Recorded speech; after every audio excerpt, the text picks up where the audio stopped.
A Met Council report about possible Viking Stadium in Arden Hills raised plenty of red flags this week, but the biggest roadblock might be looming at the Capitol. There is still no agreement on where the state's share of stadium funding will come from. 5 Eyewitness News reporter Tom Hauser is live at the Capitol tonight. Tom?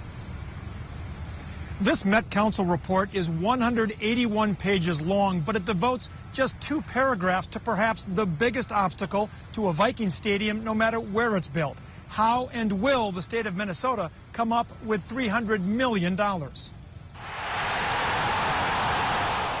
Viking Stadium issue stirred up again after the Met Council's stadium risk analysis raised plenty of potential obstacles.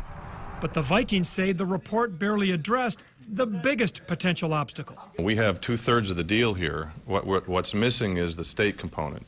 What we need to have identified is the source of the state's $300 million. Oh yeah, that. It won't be easy. The votes weren't there 6 months ago. It seems to me that the plan hasn't changed dramatically, and I don't know where they're going to get the votes for this. Republican Assistant Senate Majority Leader Dave Thompson says the stadium bill last session included sports memorabilia taxes, among others.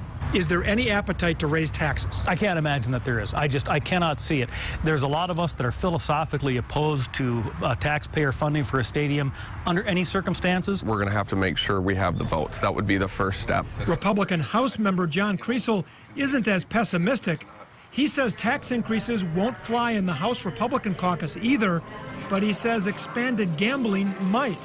Whatever the solution, he says there won't be a special session without prior agreement. There's no way that they'll call the special session without checking into it and seeing if there's a chance that it passes. I don't see it being called and then it failing.